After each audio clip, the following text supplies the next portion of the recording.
E vamos agora com o nosso colunista Theo Lamonier, CEO da Bybank, que já está aqui com a gente no estúdio da Rede 98, trazendo mais um tema. Theo, bom dia para você. Bom dia, Carol. Bom dia, João. E bom dia para quem está nos escutando. Você sabe que o tema de hoje o Raj preparou para quem está pela TV, pela live. Agora a gente tem vários canais. Vai ter a foto do Bored Ape, que é o assunto de hoje, que eu vou cruzar um pouco aí com inovação. Para quem não sabe, Bored Ape, ou macaco entediado em português, são essas séries dessas figurinhas, desses macacos que são geradas aleatoriamente por um algoritmo. O desenho do macaco é sempre o mesmo. O que vai mudar é a roupa que ele está vestindo, a cor e os acessórios que esse macaco usa.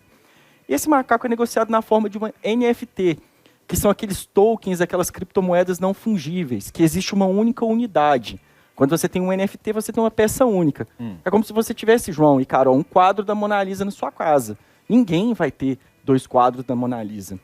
E o Bored Ape, o mais barato dos Bored Apes, é vendido a 1,7 milhões de reais. Ou seja, a gente está falando de 1.700.000 reais por uma figurinha de computador. E eu comecei a pensar e a refletir essa semana e a fazer uma certa crítica pelo seguinte. Imagina vocês, João e Carol, que uma das principais vantagens da tecnologia, da inovação, é a eliminação de um problema antigo econômico, a alocação de recursos escassos. Os bens, os itens, o espaço aqui na Terra ele é escasso. Você não tem como, por exemplo, aumentar a quantidade de espaço que você tem em volta do Central Park. A quantidade de espaço é limitada, aquilo é escasso. Ao passo que quando você vai para o mundo digital, os bytes, que são aquelas unidades do mundo digital, elas são replicadas quase que ao infinito. Imagina, João, que você tem um arquivo anexo a um e-mail. Se você mandar esse arquivo anexo para o e-mail da Carol, aquele e-mail passa a existir no seu computador e existe no da Carol. Se vocês mandam esse e-mail para mais 2 pessoas, ele vai se multiplicando e vai se multiplicando ao infinito. Quando a gente fala de tecnologia e digitalização, a gente está falando da eliminação da escassez. Bits, eu repito, se replicam quase ao infinito. Mas a NFT e essa tecnologia trouxe de volta para o mundo digital esse conceito de escassez. Embora você possa replicar infinitamente uma figura em um desenho de um macaco, como foi exibido ali na tela, aquele macaco que você compra na forma de um NFT tem características que fazem dele único, mas não características visuais, são características de metadados, algo que está inserido ali no código dele. E eu fiquei pensando, poxa vida, esses NFTs estão sendo vendidos a milhões de dólares, essa empresa já arrecadou mais de 300 milhões de dólares em vendas de NFTs. Mas será que de fato isso aí é alguma inovação? Por que as pessoas estão comprando isso? Pensem vocês no Spotify, eu já fiz essa analogia. Antigamente, se você queria escutar uma música favorita, você tinha que ficar escutando a rádio o dia inteiro. E na hora que ela começava a passar, você corria, apertava o dedo lá no REC e gravava na fita. E aí o locutor falava em cima da música. Exatamente. A fita embolava, você perdia e tudo mais. Aí a música se digitalizou, você começou a ter problema de pirataria. O Spotify meio que resolveu esse problema.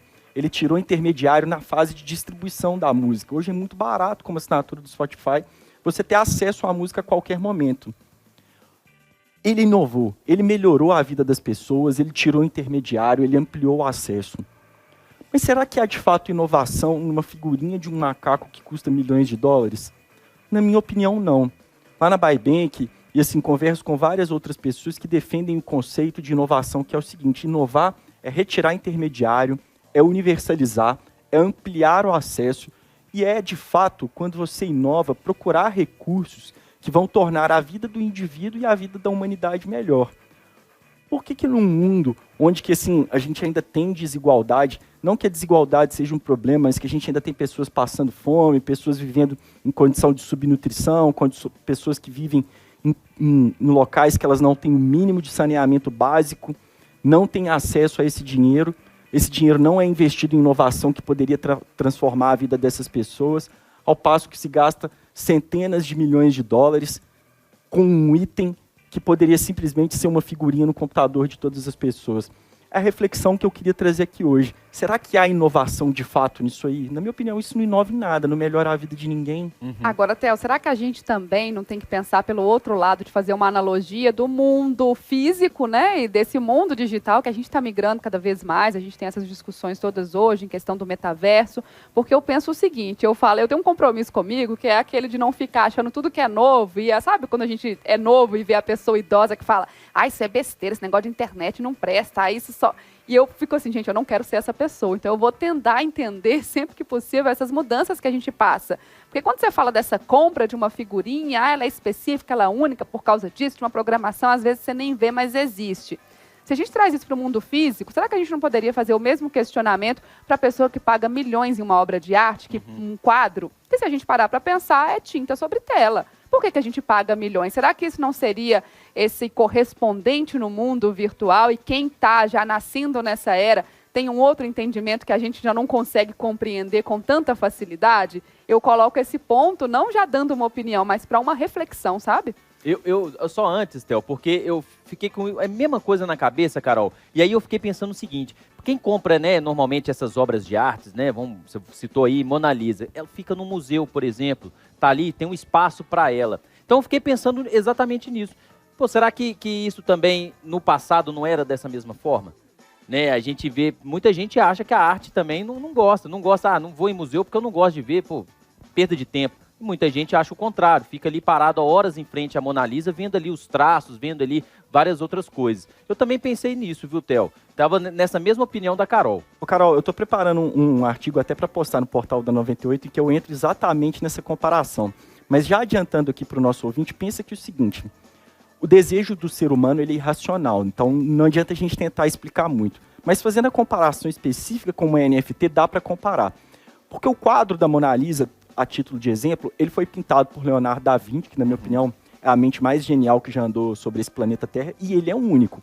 Ele pode ser pintado por N outras pessoas, ele pode ser falsificado, mas aquele continua sendo o pintado por Da Vinci.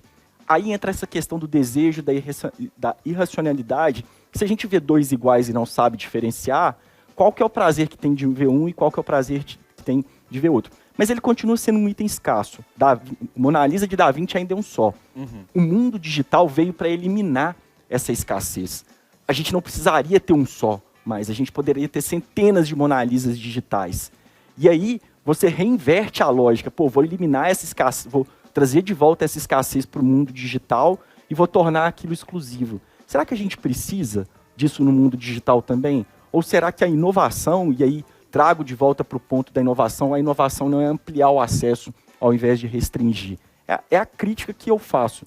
Não estou falando que não justifica ou justifica pagar, porque cada um é dono do seu dinheiro, faz aquilo que entender melhor. O meu ponto, a minha crítica é a que medida nós devemos chamar isso de inovação e a que medida nós devemos consumir esses produtos porque eles são inovadores. Porque para mim, de fato, ali não há inovação. Ô, Theo, eu não conheço muito bem essas figurinhas, até para eu entender, que aí eu vou entender o seu raciocínio, porque ver se eu tô certo. Essas figurinhas, você que coloca ali né, a roupa, os acessórios no macaco ou não? Ali você já recebe isso, você compra ela já feita? Você compra ela já feita. É um algoritmo que gera os acessórios do macaco, a cor que ele vai estar vestido e tudo mais. Mas aí você escolhe ou não? Você compra ali, é aleatório e você tem sua figurinha? Não, você escolhe qual que você vai comprar. E aí o critério de precificação é quem paga mais por qual item daqueles que eles estão. Entendi. Porque aí, né, eu ia falar assim, pô, se a gente é o próprio artista, aí a gente não tem essa questão por exemplo, do Da Vinci. Né, do artista que faz ali, né, um nome, um renomado. Mas por detrás disso também não pode surgir aqui para frente, pô, esse algoritmo foi criado por X pessoa, essa pessoa vai vender um pouco mais caro. Ô João, eu continuo sendo da opinião que, assim, pode ter esse aspecto, até a questão do código, do artista que fez, mas aí volto a dizer, para mim a questão está alguns passos para trás. O digital veio para eliminar a escassez, para a gente não ter esse problema. No digital tudo é replicável. No digital você dá acesso. No mundo real não, é um problema do mundo real. Inclusive o nosso tempo aqui na Terra é limitado.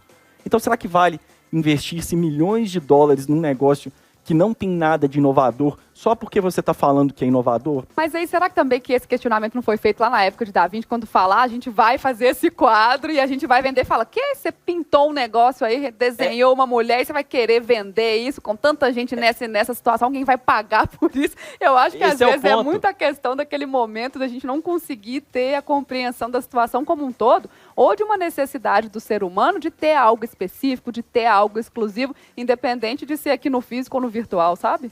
Não, eu concordo com você. E volto dizendo, não faço juízo de valor com que as pessoas estão gastando dinheiro. Carol e eu, por exemplo, nós amamos gastar com viagem. Eu sei que tem gente que deve achar um absurdo o que a gente gasta com viagem. Não é isso o meu ponto de juízo de valor. A minha crítica é, beleza, você quer gastar milhões de dólares com videogame, computador, fique à vontade. Mas não use a desculpa da inovação. Sim. Não falar, não, eu estou investindo nisso aqui porque não isso é inovador, isso né? vai mudar o mundo. Não vai mudar o mundo. Não melhora a vida de ninguém. Assim como uma obra de arte, assim como as nossas viagens. Isso aí é uma questão de prazer pessoal. O que eu acho que a minha crítica, no final das contas, é essa relação de, tô pagando milhões porque isso é inovador. Uhum. Na minha opinião, não tem inovação aí. Você está repetindo o que já existe no mundo real. Bom debate, viu, Theo? Theo Lamonier, nosso colunista, CEO da Bybank, com a gente aqui toda quinta-feira. Theo, tá postando nas redes sociais? Não tô postando, não, mas toda quinta-feira eu tô no Central 98, então é só me acompanhar por aqui. Então, quinta-feira que vem ele volta. Obrigada, Theo. Um grande abraço. Até semana que vem.